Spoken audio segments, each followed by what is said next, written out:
Okay, so just before the game starts up, I'd like to apologize for the audio quality.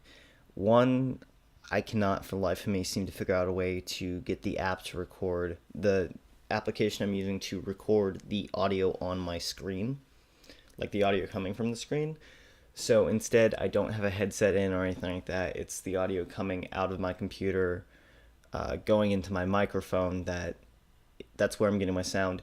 Also, in this video, I never turned on the mic I'm currently using right now, so the audio quality is not as good as it usually is, but it's kind of the same as it had been for a long time until I got the mic. So it's a dip in audio quality, but I don't think it's too bad. And a lot of my older videos are like this anyways, so just want to get that explanation out of the way. Anyways, I hope you guys enjoy, and when I finish this game, I will be doing a video discussing my personal take on it. It doesn't have to be your take on it. It seems like there are a bunch of different opinions exactly about what this game is about. So, yeah. Anyways, I hope you guys enjoy. Alright. Hello, everyone. This is Nick from Universally Idiotic. Welcome to the Beginner's Guide. So, I don't know how much talking I'm going to be doing with this game. Um, and I've already played through a decent amount of it already, but that's just because my last recording failed because it wasn't picking up the audio of the game. That's why I have the audio cranked up, and I don't know how good the quality is going to be, but we'll find out.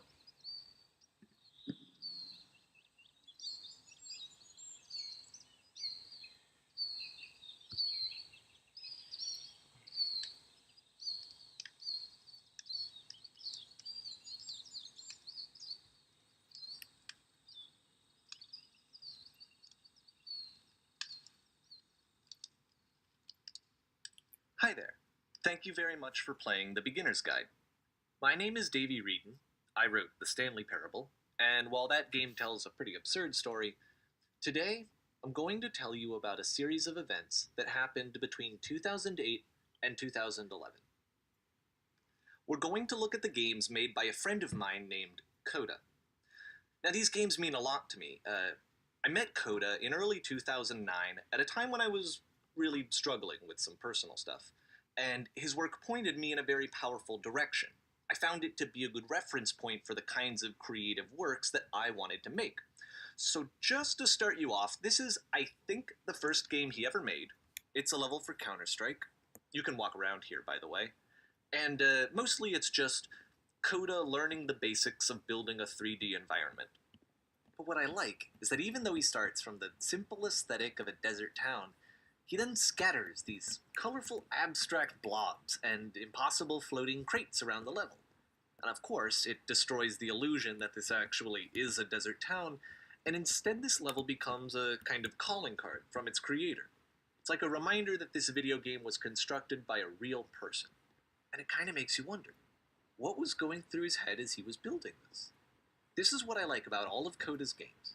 I mean, not that they're all fascinating as games, but that they are all going to give us access to their creator. I want us to see past the games themselves.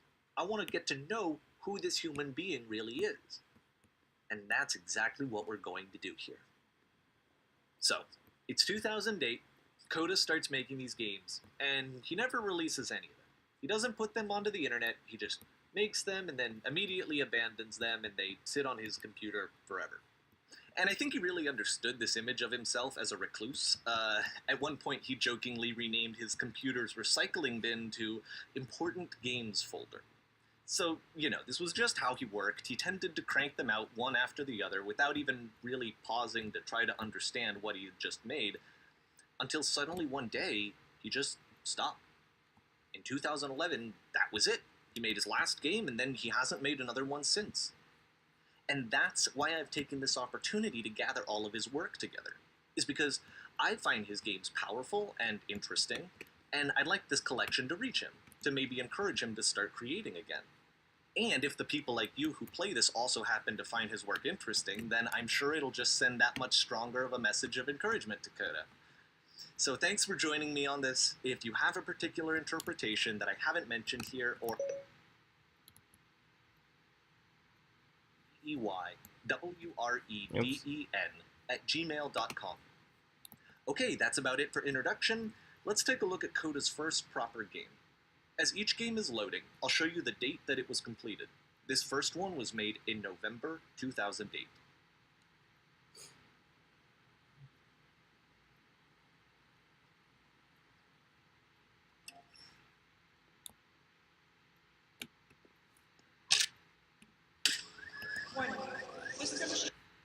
Hang on, something's fucking stuck.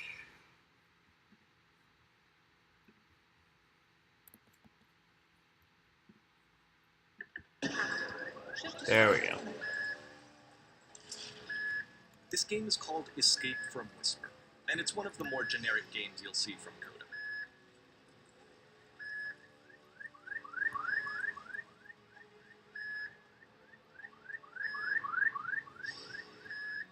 You can click to fire the gun. Security call breached. Hostile enemy life form inbound. It kinda looks like this game was abandoned mid-development. For instance, you have this gun, which you'd think would indicate that there are supposed to be monsters or enemies somewhere, but then clearly there are no enemies anywhere. You can't even reload the gun when you run out of bullets. But ultimately we don't really know. Maybe Coda thought that actually it was complete the way that it is. And I think that we should talk about his games for what they are, rather than for what they're not. Enemy force neutralized. Begin ship evacuation. I love how you can see the bottom of the universe from this room.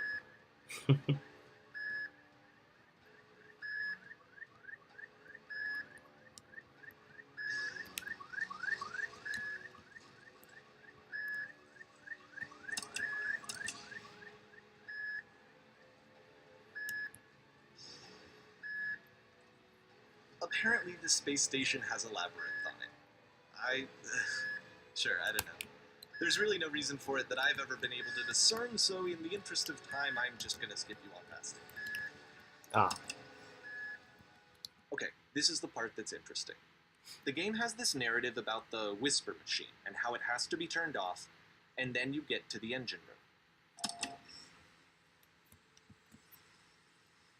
Hey, you there, in the engine room.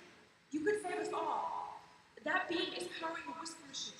We could disrupt it by introducing a great enough heat signature.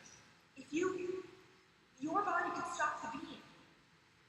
It's so much to ask, but for all of our lives, would you do it? Could you give yourself?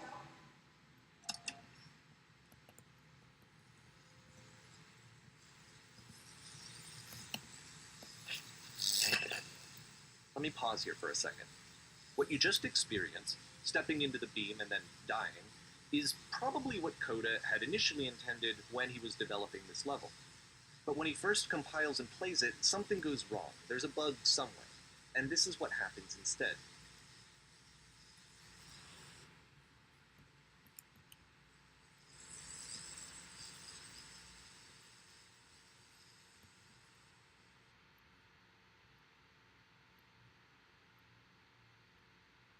The beam causes you to start floating. And this is an important moment for him. Because yes, this is technically a glitch, but Coda identifies something human about it, like how small it makes you feel in the face of this larger chaotic system. Or this floating could be the afterlife, a peaceful place, juxtaposed against all of the hysteria that you've just had to traverse. I don't even know. I have no idea what he was thinking, but what's clear is that after making this, something lodges itself in his brain. He wants to do more of these really weird and experimental designs. So he stops work on this and moves on to a stream of tiny little games that go in all sorts of directions. Let's go ahead and take a look at the first game he made after leaving this one behind.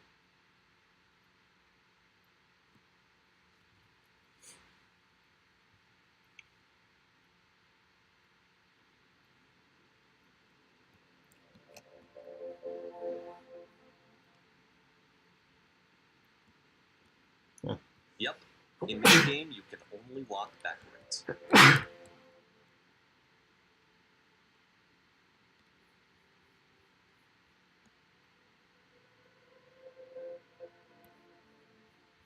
So it's a short and relatively minimalist experiment combining motion and narrative. It is less advanced than the previous game, but actually it seems to be more focused, more complete. Code is trying to give it a unique voice rather than simply basing it on a pre-existing trope.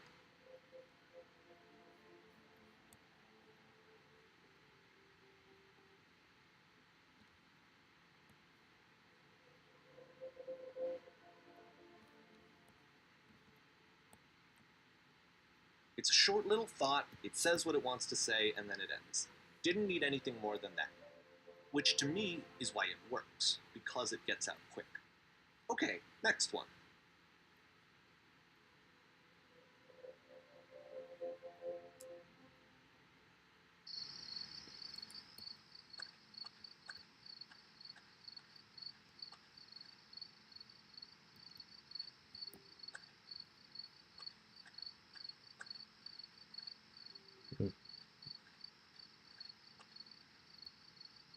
And that's it.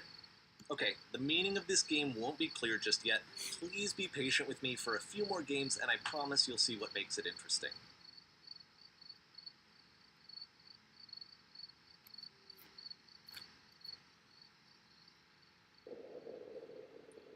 Oftentimes, Coda would put bizarre titles like this one at the start of his games. I wish I'd known him at the time that he was making these early games. He would really only talk to me about his work as he was making it. Once he stopped work on a game, that was it. It was dead to him. And I don't agree with that at all, but what are you gonna do?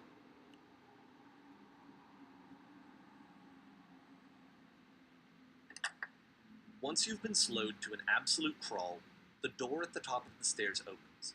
So why, if Coda's not showing these games to anyone, why bother opening the door at all? Well, to show you, I'm modifying the game here so that when you press enter, it'll bring you back up to full speed so you can enter the door for yourself.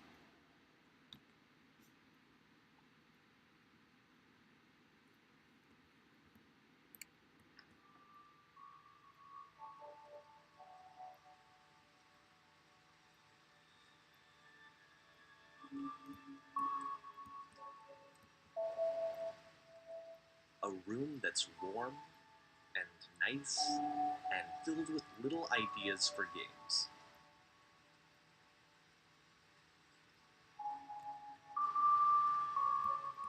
Coda would often tell me that he didn't mind if people thought of him as cold or distant. He said that he knew that he was actually a vibrant and compassionate person, but that it takes time to really see that. It can be a very slow climb to get there.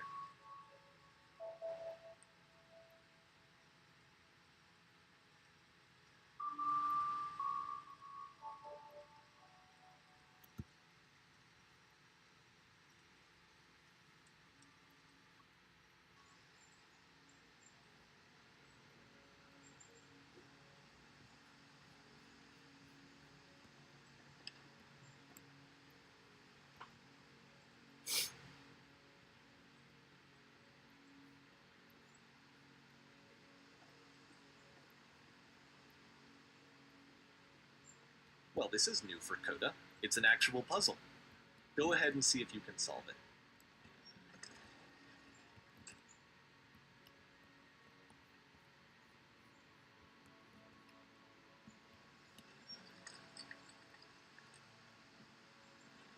Don't forget that solution, because we're going to see this puzzle again soon. We're going to see it a lot.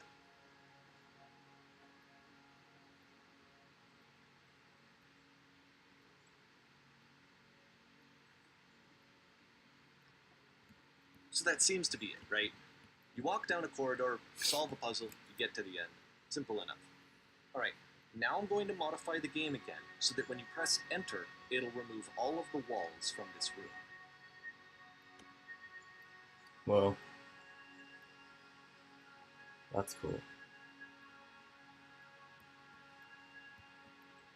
How about that? There was more to it than we had any way of knowing. I actually find it funny that this game comes after the Stairs game, since they essentially convey the opposite idea. So, in the Stairs game, a dull exterior concealed a rich interior, and then, in this level, a dull interior hides this fantastic outer world. Either way, I think that the point is the same, is that most of the time you don't get to know what you're missing, or even that you're missing anything. that's not your role as a player. So if your role here is not to understand, then what is it?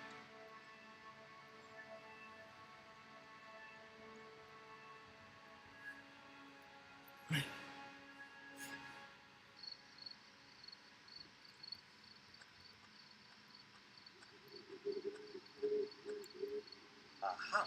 So, this, combined with the entering game from earlier, tells us that Coda believes his games are connected somehow. It could even be that the stairs game and puzzle game are literally connected in between this and the entering game. There's a bigger picture that all of his games are meant to play a role in, some larger meaning that we won't be able to grasp until we've seen all of them. And once we have, we can step back and start to understand what exactly that bigger picture is.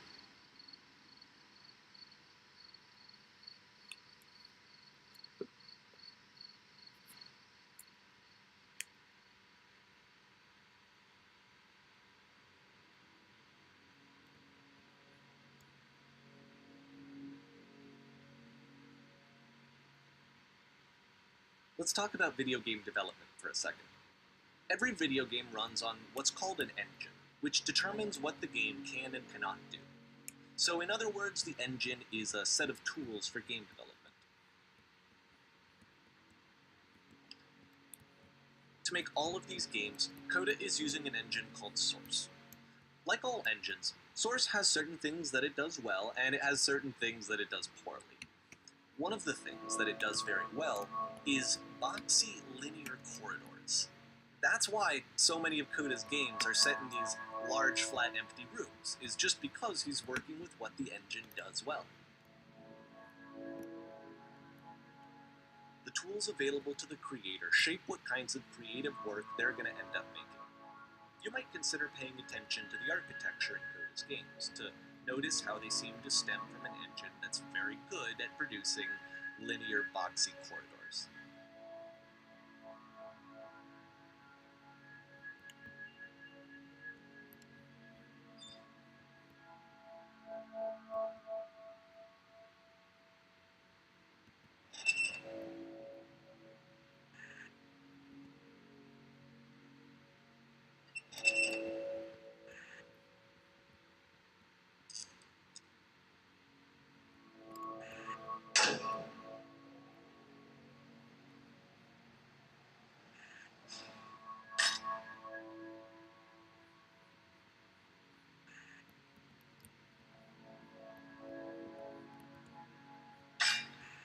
This prison, funny enough, in Coda's original design, the doors stayed shut for a full hour before letting you go. If you don't mind, I think we're going to skip that. This is something that he and I used to argue about a lot. You know, whether a game ought to actually be playable, whether it means anything if no one can get through it. And I would always defend that, you know, all this work goes into the game, why not make it playable and accessible? And so we just got into heated arguments over it, and there was one time that after one of these conversations, he went home, and a day or two later, he sent me a zip file entitled Playable Games that was full of hundreds of individual games, each of which was just an empty box that you walked around in, and nothing else. Believe me, I played every single one of those just to find out if there was like a gag hidden somewhere. There wasn't.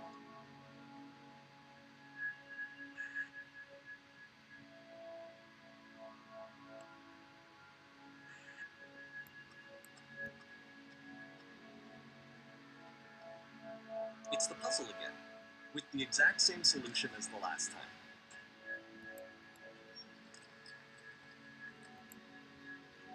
There's still no clear indication of what makes this puzzle so special that Coda is going to return to it over and over. But I promise I'll share with you my interpretation very shortly.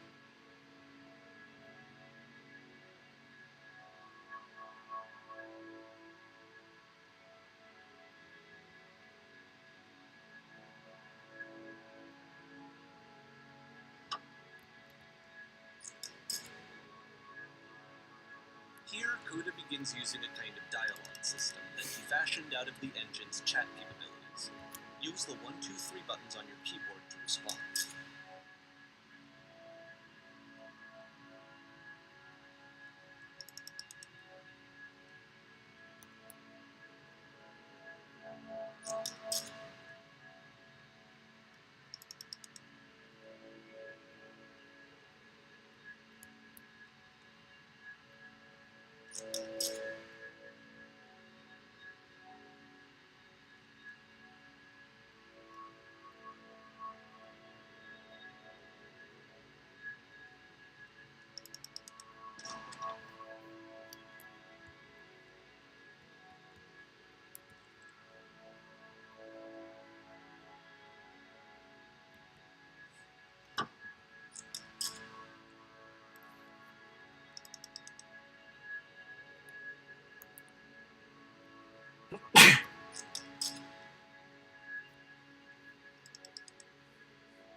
and so we make one last descent down to the final floor of the level.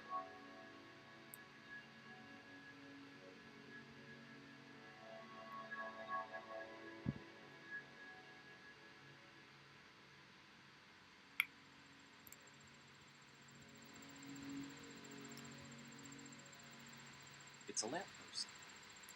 Okay, I can't tell you quite why, but for some reason Coda fixates on this lamppost. It's going to appear at the end of every single one of his games from here on out. I'll tell you what I think. I think that up to this point, he's been making really strange and abstract games with no clear purpose, and maybe you can only float around in that headspace for so long. Because now he wants something to hold on to. He wants a reference point. He wants the work to be leading to something. He wants a destination, which is what this lamppost is. It's a destination.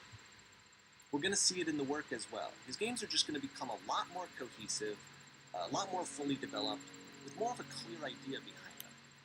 And as we go, that idea will get clearer and clearer and clearer. Alright. I'm gonna leave this here.